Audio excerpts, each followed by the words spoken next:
Hey, what's up? It's Tony from howtobuyandsellyyourcars.com. Thank you for watching this short video. If you're wondering why I'm in this room, I'm actually having one of the rooms repainted and respackled and sheetrocked in my house here.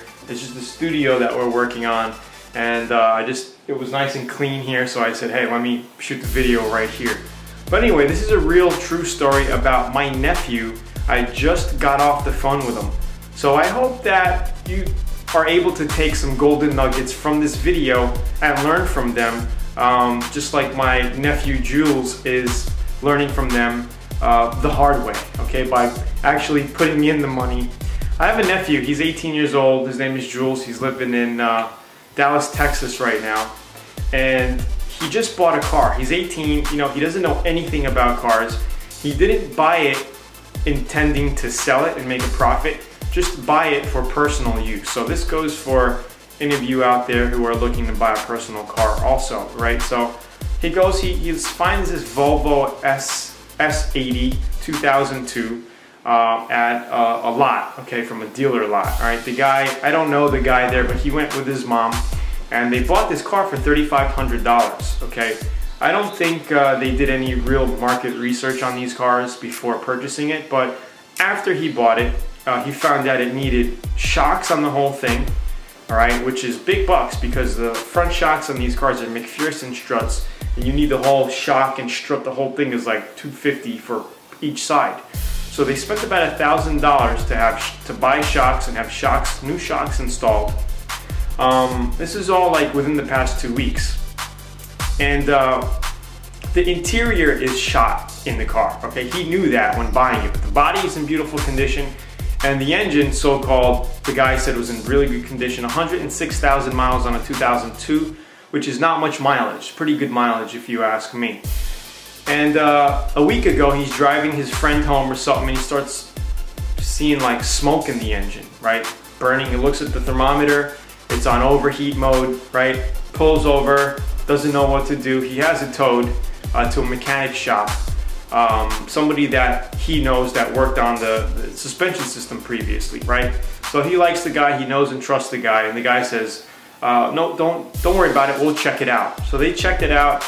First, initially, they thought it was a blown head gasket, but when the mechanic took the engine apart, took the head off, looked inside the cylinders and noticed a couple of cracks. The block was shot. So my nephew asked the mechanic, hey, do you think I did this, or do you think it was previously damaged? The mechanic said, most likely the block had problems. Just by driving it regularly, you're not gonna blow an engine like this. It probably had problems and you just overheated it, which made it worse. So, you know, this comes down to having a car inspected if you don't know what you're looking at. Okay, it's really worth the extra 50 bucks to take it down to a gas station. If you don't know anything about cars, and have your car inspected, have it checked out if you don't know how. I mean, I show you how to inspect cars within the F1 Formula course.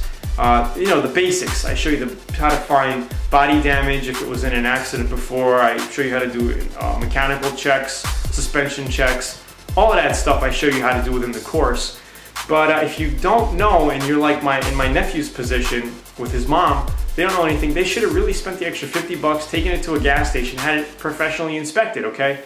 So they got it for $35. He put $1,000 in for suspension, which is on the cheap mode. He says he's in at about $5 grand now. Let's just say 45, right? He's having the engine replaced, right? So now they have to go, the mechanic has to go to a junkyard, find another motor, put the motor in. They're charging him $2,200 to do that, all right? So $45, $55, $65, $6,700 plus the titles and taxes that they had to pay. They're in this car about $7,000 now. And I said, did you do any market research? So I was just on the phone with him. I said, look, Jules, type in Craigslist the same model year car that you have and see what they're selling for. Do some market research. He says, man, they're only selling for like $4,500 to $5,000 in excellent, beautiful condition. And I told him, see, I mean, you have to know what you're doing. I don't know why he didn't contact me before and ask me, but he's all the way in Dallas, 18 years old, doing his own thing. You know, he doesn't have time to call his uncle all the time for advice. But I mean, now they're in this thing for $7,000. He says he doesn't even want to have anything to do with it anymore. He's probably going to sell it at a loss because you can't really... The way to make most of your money back on a car like this is to get it running and then sell it. Because to sell it with a bad motor, you're probably only going to get $1,000 to $1,500 for it. And he's already in it for $4,500. Do you know what I mean? So you're going to have to invest that extra $2,000 to make an extra $2,000 or $3,000. You know what I mean? You're going to cut your losses.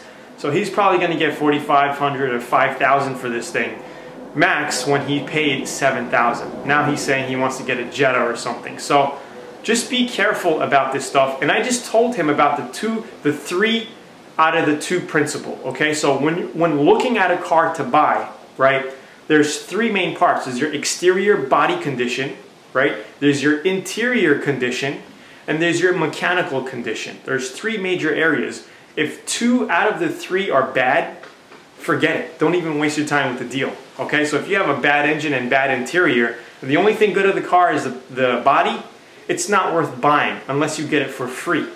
Okay, so just remember that 2 out of 3 principle. Okay, the 2-3 principle is what I call it.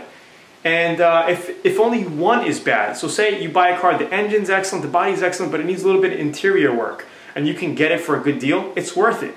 All right. If the interior is cherry, the body is cherry, but it needs a little mechanical work, if you could get it for a good deal, then get it. It's worth it. Okay, so the 2-3 deal, look into that. It really works, and I hope you learned something about this video. It's a true story. I just hung up the phone with my nephew, and that's the problem he's having right now. So I told him, look, if you want me to help you sell it, I will help you write out the ad, and I give him some tips about that. And I may be doing a live webinar with him where I'm going to record helping him out, and then I'll share that video with you also. So I hope you enjoyed this video. If you want to learn more about buying and selling cars for massive profits, or you want to learn how to buy personal cars and save money while getting a good car, go ahead and get my 17-page bikini report at howtobuyandSellYourCars.com. We have thousands of members worldwide that joined us and learned how to profit buying and selling used cars without a dealer's license. Just, you know, on their spare time from home, you want to make a little extra money, pay for college, save up for a vacation, pay down a loan, whatever you want to do, I'll show you how to do that. Alright, so again, it's Tony. I hope you learned something from this video. Rate it, like it, share it, and comment below if you're on my blog. Comment below if you're on YouTube, and I'll speak to you soon. Have a great day. Again, go to howtobuyandSellYourCars.com and get my 17-page bikini report to learn how to buy and sell cars for massive profits right now. I'll see you there. Bye-bye.